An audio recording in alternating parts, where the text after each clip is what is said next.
What's up, YouTube? I want to make a video on my downfall. You see videos all the time on YouTube about success and all that stuff. I want to talk about how I became a millionaire at 29 and lost everything at 29. So that's what I want to talk about. I guess I had a story a long time ago. I just never been a person to put myself in front of a camera and talk about it. I never really been a person to really talk about it. At my journey, during my journey, I just felt like everybody's out here hustling, everybody's out here making money.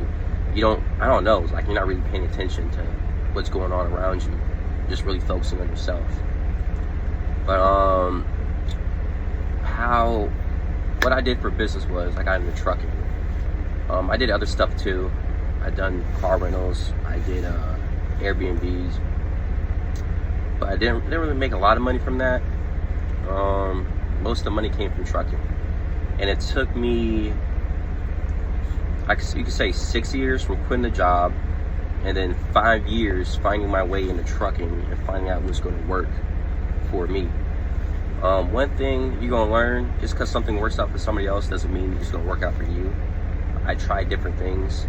I tried car hauling, tried reefer, tried solo, tried a whole bunch of things, just trying to find what's going to make the money. And I saw team driving makes pretty good money. Take the glasses off. So I got into team driving because I saw it made the most amount of money. Company driver, I remember making about $5K. Well, you gotta split that with another person. So really, when I was making 5, 6K, 3K go to you, 3K goes to the other person. I did that, and then when I saw the money, like, okay, there's some money here to grow and try to do something. And so that's what I did.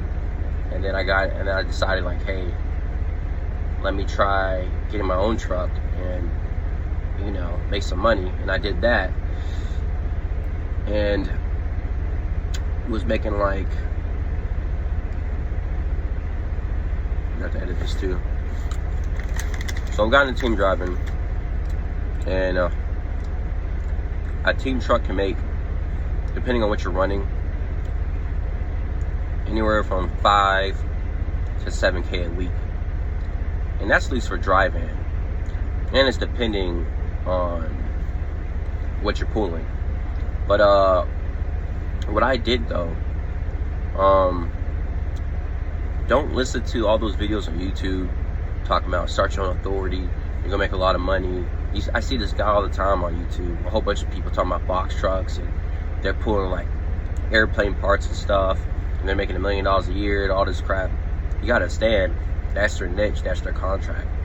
I got another friend, he does local work, and he has his own authority, but he has his own contracts, he has his own customers. So if you're just coming into the game, which is a new MCDOT, it's more likely not going to work. Everybody's going to hate me now. I did it.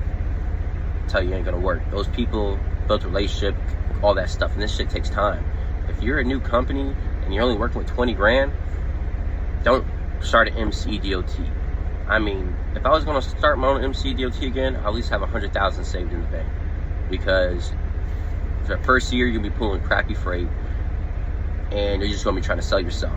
Like I started a car hauling company, and I thought the money would be into that. And I remember to pull a $300 car, this guy was like, "Yes, sir, I see you're a new authority. Do you have any experience doing this?" I'm like, "Yeah, I worked for a company for like 3-4 years. This is something I love, I have passion for, all that stuff, trying to sell myself for a little $300 car." I'm like, you know what? Close this sucker down, man. There ain't no money in this. It ain't even worth it, just a little bit of money you're gonna make, and push and push and push. And I get it. You keep pushing, maybe 2, 3, 5 years, 10 years, you could build a good customer base, but that's a long fucking time. And if you got family and kids and all that stuff and wife, it ain't gonna work. It's not gonna work. So I did something different. So when that didn't work, I was like, I understand the whole contract part. So I found companies that had contracts in dedicated lanes. It would either be for like dedicated mail runs or store runs like Walmart, TJ Maxx, stuff like that. I was looking for companies that have that. And then when I found that, I started from one truck, put my best friend in the truck, me and him team drive. At the time, we was running an El Paso route. This is where it all started from, this one truck. And we was doing Ford engines. And the truck would make $6K to the truck clean. So I'll pay my homeboy $2,000 and I pocket the $4,000. And then that took off. And then I just started growing from there. But that wasn't even my first truck though. Because I had a truck before that.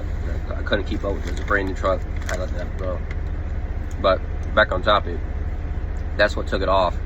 And I got more trucks. Because the money is the niches, what they say, which is the contracts, which is dedicated lanes. Because you can make money off that load board, but it ain't gonna be consistent. Can you make running teams like the load board? Can you make 6K, 8K? Sure you can, but how consistent it's gonna be? I'd rather be the guy with the contract making 5K a week than the guy that's on the load board making 8, but then next week he's making 3. You know? So the dedicated stuff that's where the money's at.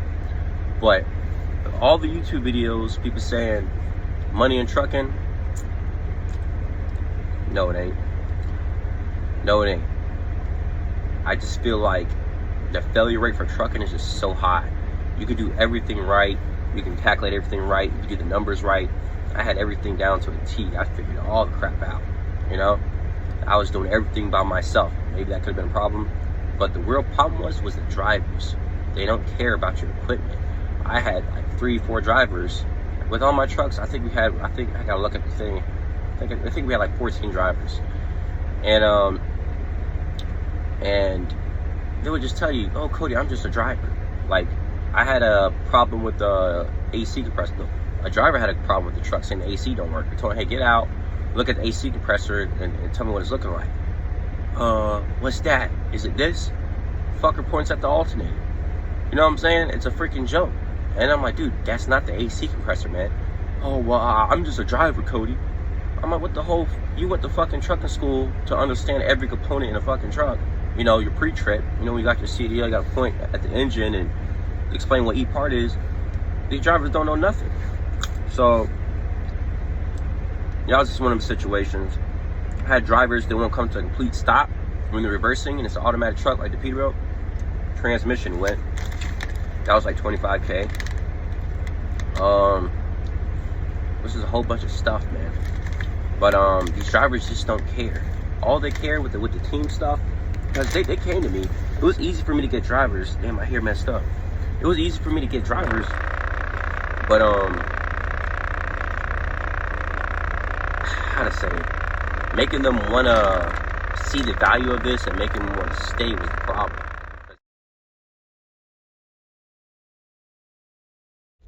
All right, that video started sounding pretty bad. I'm in a freight shaker, so back on topic. These drivers who want to go home have to make a good paycheck. They make a little $2,000 paycheck. They want to go home, right? And I'm trying to explain to them, you can't do that, man. You know, I got truck payment, I got insurance, I got maintenance. You know, I can't be profitable in this if you keep going home. What they say, I'm just a driver. And that's just the main thing about this business. This business all revolves around the driver. You could do everything right, numbers right, figure everything out right, but if the drivers ain't doing what they're supposed to do in this business, you don't have a business. You have nothing. And so that's why I had to shut it down. I'm gonna show a statement or two up here of what I used to make, just for proof. But I just had to let it go. And I was probably more, like I said, more emotional and sensitive at the time. Because after I experienced those 3 accidents in just 3-4 months of the new year of 2025, I was like, I am done, man. Like, I just can't keep this going, man. It was just insane. Like, at the time, I think we only had 5 trucks because we got rid of one. So yeah, I think we was running with 5 trucks and 3 trucks. No, it could have been 6, and then yeah, I don't know, but 3 accidents and I was like, I'm done. The year just started. I'm already experienced 3 accidents. I was probably more emotional, sensitive. I had people talk my ear, oh, it ain't gonna work, all this other crap. And I think I was really investing into it, and I was just very like emotional, because I put all my heart and soul to this. I built it, and just watching these people just take it away, the drivers. So all right, so that's what I did. I did a Chapter 7 bankruptcy. I decided to let it all go. It just seemed like a escape route. I just wanted to escape from it. Just tired, stressed. It's a lot. It's a lot of stress when you're trying to build a company. It's not what they say on the internet. All the money, all that. You don't even care about the money no more. It was just the stress, and I just thought it'd be a great idea for me to escape and work a regular job. And I was wrong, because I remember I talked to this one guy. He has his own real estate company, and he told me, he's like, Cody, guys like us, we just can't work a regular job, man. Once you see the other side, you can't go back. He told me that like 7 months before I even wanted to shut the business down. And sorry guys, I've got flu or something. And so I went to go work this job, and it's probably because it was a crappy job. Maybe that's why I didn't work. I don't know, but I was pushing linen out of a truck to these casinos and hotels and whatnot, and only making $600 a week, and just every day waking up at a certain time, getting off at a certain time, and just trading all my time for $600 a week. I mean, yeah, I remember one week I made $1,200, but you're investing. I think when I made that $200, I had to push like 60 hours or something. It's like you're just putting so much time into a job and not really getting a lot back out of it. And I just couldn't wrap my head around that. Like, I can make way more money with my own truck, and that's where I'm at right now, in my own truck again.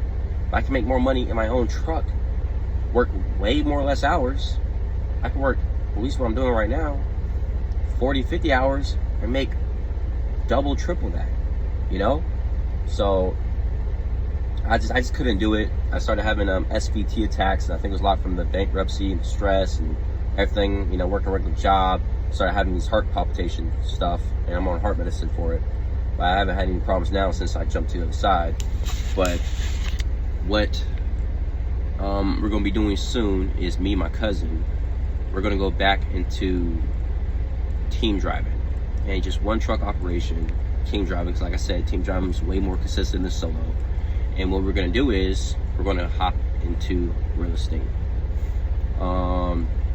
And I want to see how fast can we get back to the 6 figures a month. That's the plan. You guys want to see more videos, let me know like what part of my life, how I got started, how I got my first Airbnb. I could talk about that. But yeah, that's it. I'm tired. I'm gonna cook me some dinner, and I'll get back with you guys next time.